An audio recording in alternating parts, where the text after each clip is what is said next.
All right, welcome to Freestyle Friday. I'm recording this 7:40 a.m. on October 9th, a Thursday morning, and we'll release this on Friday. But welcome back to Freestyle Fridays. If it's your first time here, this is unedited, unscripted, just what's on the top of my brain, something to speak about this morning. Sometimes it's lessons I've learned. Sometimes it's things we struggle with this week, or sometimes it's just a rant. Today, we've got a combination of a few different things. But the first thing I want to talk about today is if you're running a company or organization, okay, like a lot of you are, they're listening. And we talk about recruiting all the time, right? Recruiting. We need to recruit. And what I've noticed over the last probably 6 to 8 months in that recruiting space, a lot of my clients are in that recruiting phase. They're building, they're doing different things. I recommend a 50-50 split. And what I mean by that is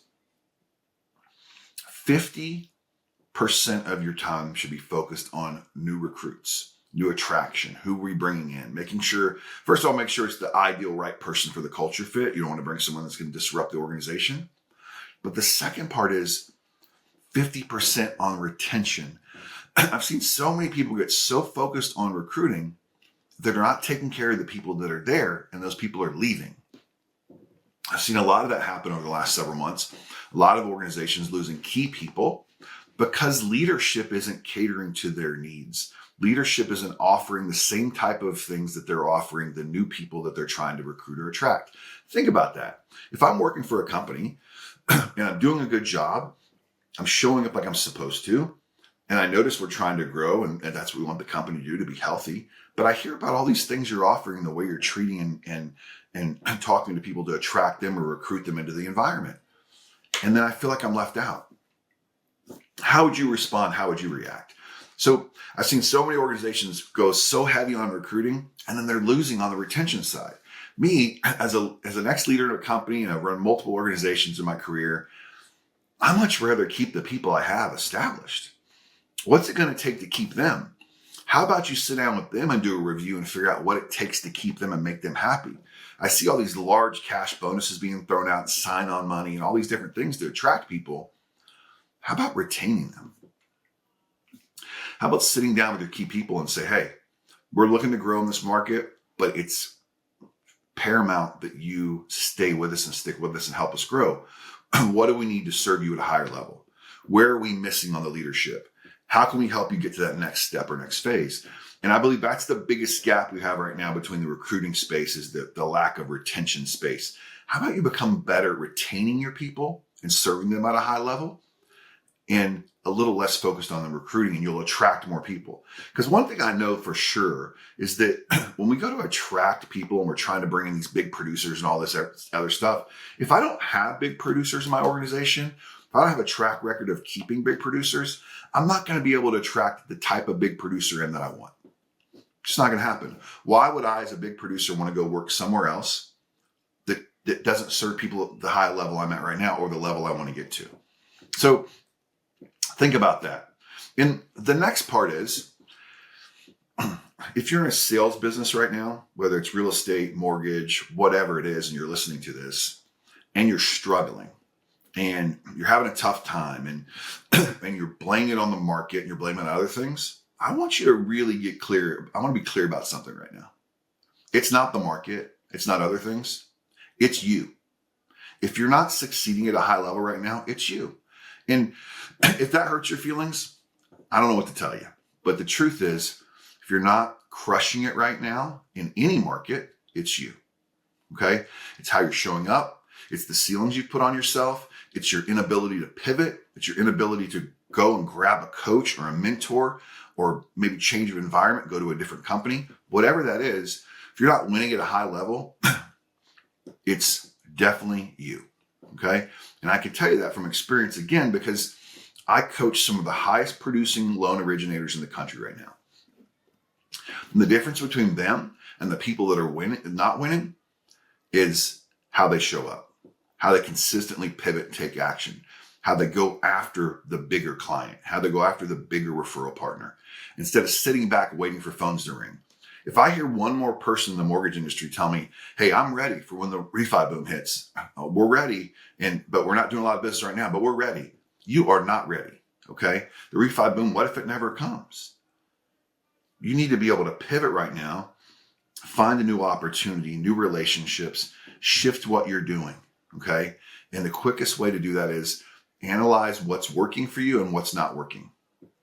And do more of what's working. Stop thinking about the things that aren't working. I spend so much time on calls with people when they want to get better at the things they're not good at. Why? Why don't we focus on the things we're good at, that we're naturally good at, hire somebody else to do the other things? So if it hurt your feelings that I blamed it on you for your lack of production this year, good. Maybe it'll wake you up. Maybe it'll change the way you think about, the way you attack and approach the day.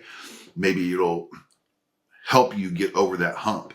And if offending you is what it takes for you to become more successful, let me know. I can offend you a little bit more and push you if that's what we need to do.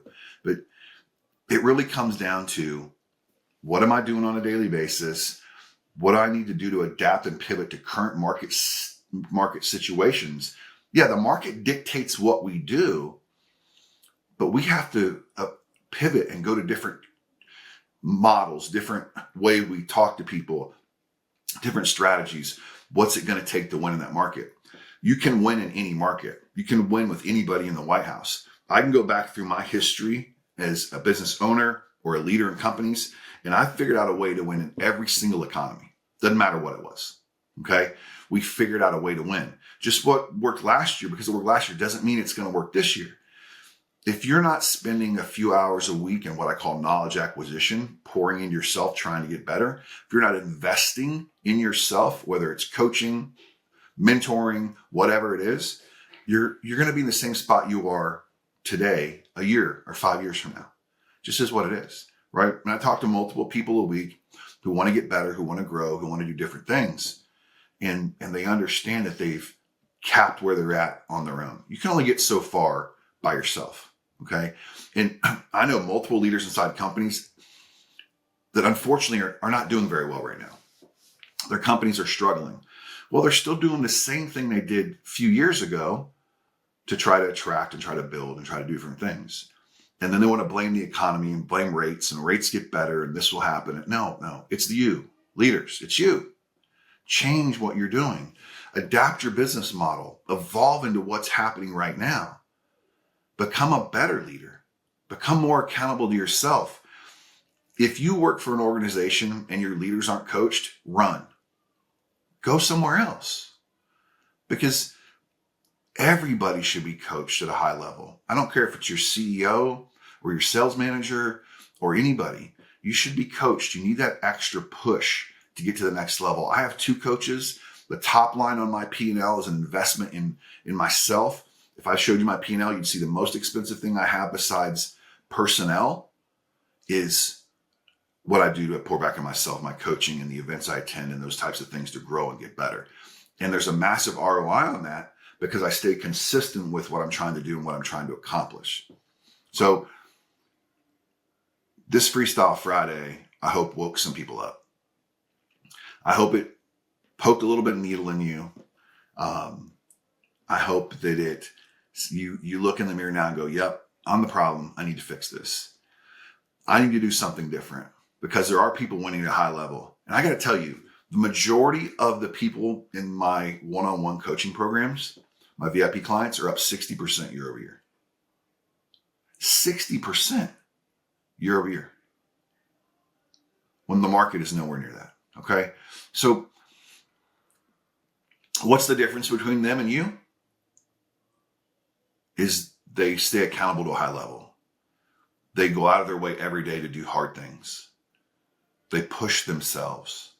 They know there's no ceiling. The ceilings that were put on them by themselves and everybody else don't exist. They're not there.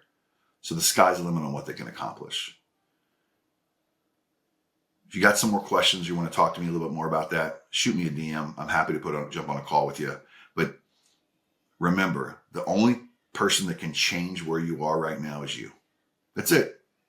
That's it. The only person that can change the strategies, the only person that can change the way you want to attack things, The only person that can decide to get up this morning and go after it is you. There is no easy button.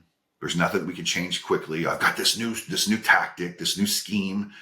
No, it's the disciplines we do every day to win at a high level. That's the difference. Okay. And once you realize there's no easy button, no one's coming to save you, rates aren't going to matter, you can really take it to the next level. And I've got plenty of proof to share with you about that. Make it a great day.